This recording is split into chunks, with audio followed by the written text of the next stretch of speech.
Assalamualaikum warahmatullahi wabarakatuh. Waalaikumsalam warahmatullahi wabarakatuh. Selamat pagi adik-adik. Selamat. Oke, hari ini kita akan belajar tentang apa?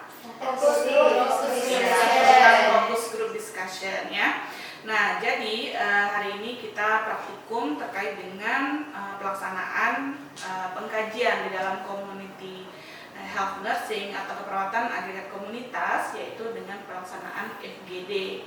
Nah, di dalam melakukan pengkajian di dalam keperawatan komunitas ada beberapa hal yang harus kita perhatikan ketika kita melakukan pengkajian.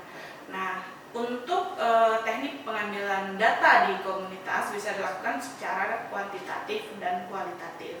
Untuk kuantitatif kita bisa menggunakan survei atau penyebaran kuesioner dan juga menggunakan data sekunder dan observasi. Dan juga kita bisa melakukan yang namanya teknik windshield survey ya. Nah, secara kualitatif kita bisa mengambil data dengan cara FGD dan wawancara. Nah, untuk hari ini kita akan melakukan praktikum terkait dengan focus group discussion. Oke ya? Sebelum kita mulai dengan role play dan penjelasan lebih lanjut tentang focus group discussion, saya ingin bertanya beberapa hal pada kalian. Yang pertama, apa sih menurut kalian focus group discussion itu? Baik, terima kasih atas pertanyaannya, Andes. Izinkan saya menjawab. Fokus discussion group adalah salah satu pengkajian yang sering digunakan di komunitas, biasanya untuk mendapatkan data spesifik dalam suatu permasalahan. Nah, biasanya dalam fokus group discussion ini dipandu seorang moderator. Yang kedua, ada berapakah peserta yang bisa diikutkan dalam sebuah FGD? Baik, Nes, izin menjawab. Untuk fokus group discussion ini, pesertanya itu minimal 6 dan maksimalnya 12 yang bersifat homogen. Yang ketiga, apa yang harus kita persiapkan sebelum FGD itu kita mulai?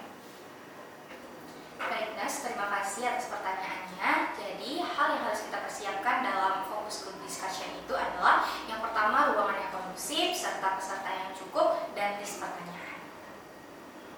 Baik adik-adik, bagus sekali jawabannya. Saya rasa kalian semua sudah paham terkait dengan fokus group discussion, karena kita sebelumnya juga sudah membahas terkait dengan teori fokus group discussion di dalam kelompok tutorial di kelas konsep ya. Nah, selanjutnya kita akan melakukan role play ya, karena ini judulnya praktikum, maka kita akan melakukan role play terkait dengan fokus group discussion. Baik adik-adik, kita akan mulai role play-nya. Saya akan menjadi moderator dan saya akan memperkenalkan diri ya. Jadi dalam memulai sebuah FGD, moderator harus memperkenalkan diri terlebih dahulu, melakukan kontrak waktu dan menyatakan kesediaan.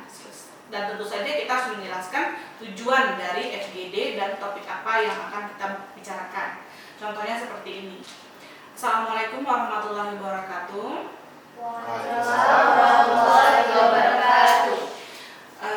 Adik-adik, hari ini kita berkumpul di sini untuk melaksanakan fokus group discussion dengan topik kawasan tanpa rokok.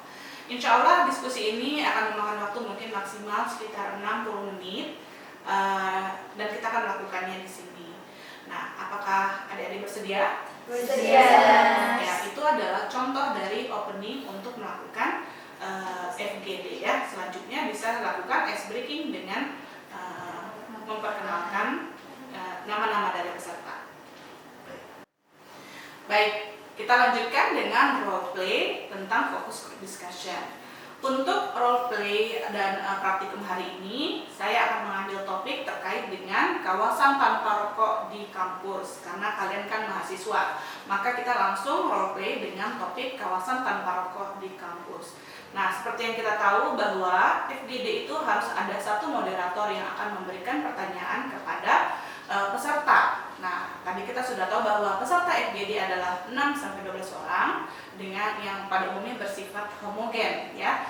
Nah, jadi untuk list pertanyaannya sudah saya siapkan, dan sebelum kita mulai FGD sebaiknya kita juga memiliki alat perekam ya, karena nanti kita harus mendapatkan informasi kembali. Setelah selesai melakukan FGD, maka rekaman itu akan kita dengar kembali untuk kita lakukan data analisis ya. Kemudian kita dapatkan informasi hal-hal terkait dengan yang sudah dibahas di dalam focus group discussion. Maka kita harus memiliki alat perekam yang itu bisa tape recorder, HP juga bisa ya, dan juga lebih bagus lagi kalau ada videonya ya, karena kita tahu kalau FGD itu siapa yang sedang berbicara dan apa pendapatnya. Oke ya, seperti itu. Nah, untuk FGD kali ini saya akan menjadi moderatornya. Baik adik-adik, kita akan langsung memulai role play sambil saya menjelaskan terkait dengan bagaimana cara melakukan focus group discussion ya. Nah, sebelum kita memberikan pertanyaan kepada peserta FGD, kita harus memulai dengan memberikan ice breaking atau semacam pertanyaan umum atau juga bisa dengan berkenalan. Oke. Nah, untuk kali ini saya akan meminta kalian menyebutkan nama sebagai ice breaking atau memperkenalkan diri ya. Boleh, silakan mulai dari adik. Baik, Nurse. Saya namanya Sofia, umurnya 20 tahun. Silakan. Baik, nama saya Rini Putri Handayani, umur saya 21 tahun, Nurse. Baik, nama saya Nisa Hamzah, umur saya 20 tahun. Baik, nama saya Maulida Putri, usia saya 20 tahun. Baik, Nurse, nama saya Maulida Putri, usia 20 tahun. Baik, Nurse, nama saya Dewi Mulyani, usia 20 tahun. Baik, nama saya Muhammad Ali Kakani, usia 20 tahun. Baik, sekarang kita sudah saling berkenalan siapa nama-namanya. Selanjutnya kita langsung berdiskusi ya terkait dengan kawasan tanpa rokok. Pertanyaannya pertama, apakah kalian pernah mendengar tentang kawasan tanpa rokok? Menurut kalian kawasan tanpa rokok itu seperti apa? Baik, Nurse, saya izin menjawab. Jadi menurut saya kawasan tanpa rokok itu adalah sebuah ruangan ataupun area yang dimana di area tersebut itu dilarang untuk merokok. Baik sekali Mauli, adakah jawaban lain dari adik-adik? Tentunya izin menambahkan, Nurse. Jadi selain area yang dilarang untuk merokok, kawasan tanpa rokok sendiri juga merupakan area yang dilarang untuk mempromosikan, memperjualbelikan, ataupun mengiklankan hal-hal yang berbau dengan tembakau. Baik sekali, terima kasih Raihan jawabannya. Nah, sekarang menurut kalian, apakah kampus perlu menerapkan kawasan tanpa rokok? Izin, Nurse. Menurut saya, di kampus wajib diterapkan area kawasan tanpa rokok karena sesuai dengan peraturan pemerintah, di area sekolah dan juga kampus seperti ini harus dilakukan area kawasan tanpa rokok. Ya, harus dilakukan penerapan kawasan. Tanpa rokok. Baik sekali, terima kasih. Ada lagi tanggapan dari teman-teman yang lain?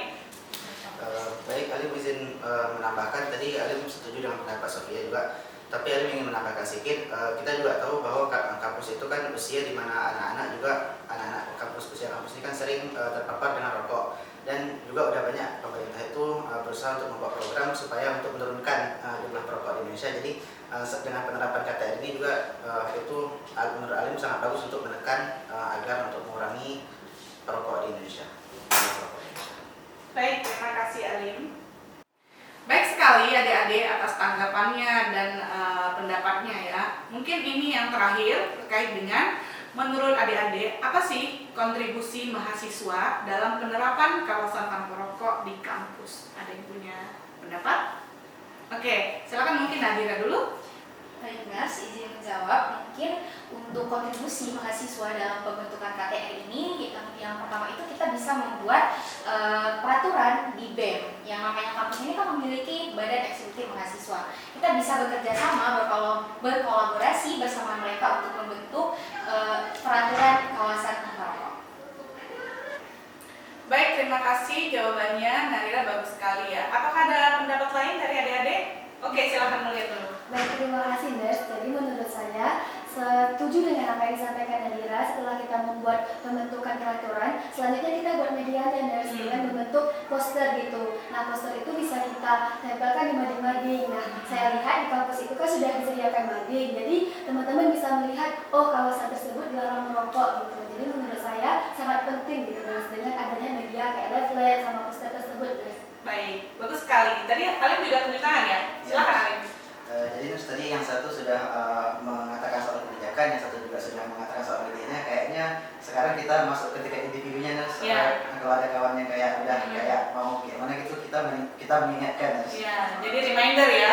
Iya betul. Jadi kita nggak perlu khawatir ya kalau untuk kita mengingatkan teman sendiri. Peraturan sudah ada. Peraturan sudah ada. Sekarang kita juga mengingatkan. Ya, wah, bagus sekali ya pendapatnya. Terima kasih semuanya.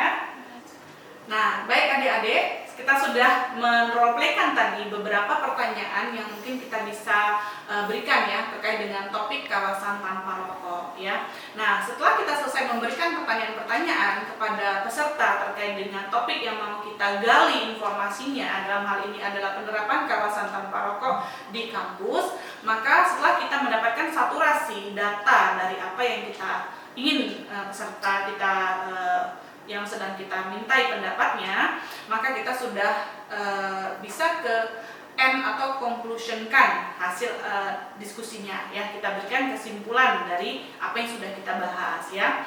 Rata-rata pertanyaan itu mencapai saturasi itu tergantung dari jawaban dari peserta kita sendiri ya. Karena kita dari tugas kontrak waktu di awal bahwa FGD ini akan berlangsung selama 60 menit, maka kita juga harus patuh terhadap komitmen tersebut ya, kontrak tersebut. Nah, di akhir setelah pertanyaan kita selesai dan kita merasa jawaban-jawaban itu sudah menjawab pertanyaan-pertanyaan yang ingin kita dapatkan dari peserta, maka kita sudah bisa memberikan closing atau memberikan kesimpulan dan kemudian menutup FGD. Dan jangan lupa kita juga harus memberikan apresiasi ya, apresiasi. Terima kasih Bapak Ibu atau adik-adik di sini tadi sudah hadir dalam FGD, dan mudah-mudahan insya Allah kita bisa melanjutkan realisasi terhadap topik yang sudah kita bahas ini ya. Setelah kita mengucapkan terima kasih, maka kita ucapkan salam dan kita bisa menutup acara dengan ya saling salam-salaman seperti itu ya. Jadi demikian fokus group discussion yang bisa kita coba nanti ketika kalian melakukan pengkajian di dalam komunitas. Apakah ada pertanyaan? Sejauh ini tidak ada. Tidak ada. Baik, kalau gitu terima kasih. Saya akhiri praktikum kita hari ini. Wabillahi taufiq wal hidayah. Assalamualaikum warahmatullahi wabarakatuh. Waalaikumsalam.